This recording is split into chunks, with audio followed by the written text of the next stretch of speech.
The judge looked at my wife, then at me, and wrote something down. I realized that in the next few minutes, I would either walk out as a father or lose my children without ever being accused of a crime. My wife stood across from me in an expensive suit, posture straight, expression calm and controlled.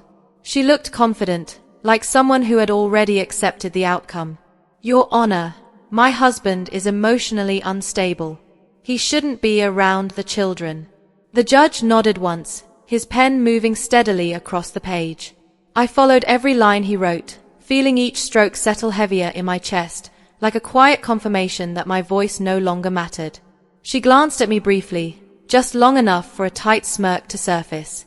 In that moment, it became clear this wasn't about divorce. This was about removing me completely. Then my son stood up. 7 years old, too small for the gravity of that room, yet somehow strong enough to face it. His hands trembled, his shoulders stiff, but his voice stayed steady. Can I say something? It's about why Mom wants us. My wife snapped toward him, panic breaking through her composure. Stop talking. Sit down. The gavel slammed down hard. I didn't breathe. I already knew this moment would split my life into before and after.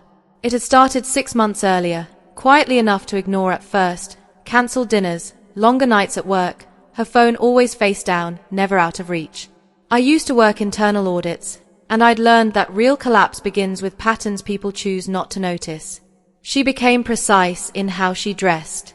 Started wearing a new perfume she never used for me. Caught her reflection in windows like she was checking whether a role still fit.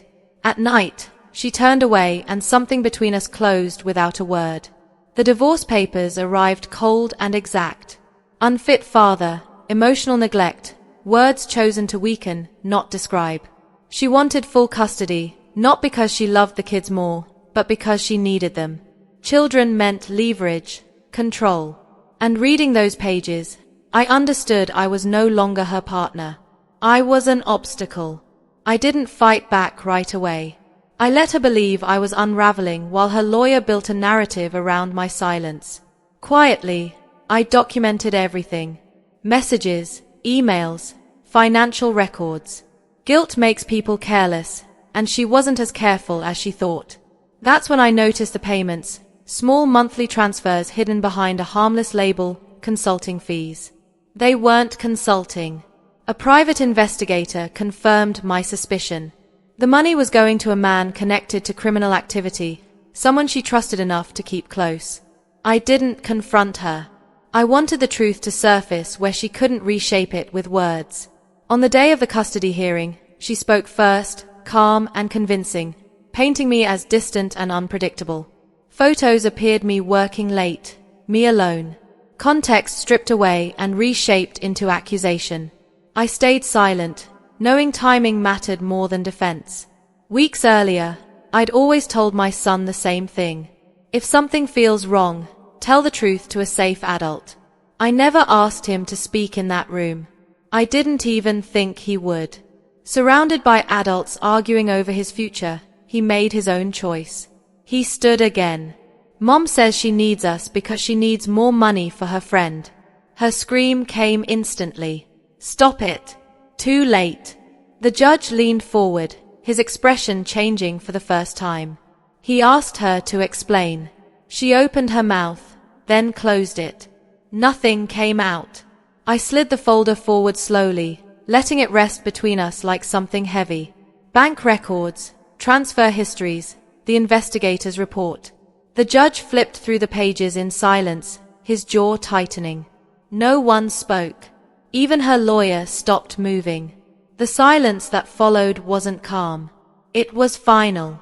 The judge issued an emergency temporary custody order on the spot, pending a full investigation. Control was gone. Her lawyer avoided my eyes. Outside the courtroom, she tried to speak. Mark, please, you don't understand. I stopped her with a look. No more stories. No more masks. The house feels different now. Not empty, honest. My kids sleep peacefully. My son no longer carries the weight of choosing sides. She still calls, Leaves messages filled with half apologies and half manipulation. I delete them all. People think winning feels like happiness. It doesn't. It feels like stillness after a storm. I didn't destroy her. I simply stopped protecting her from the truth. Want more stories? Remember the name Ashes of.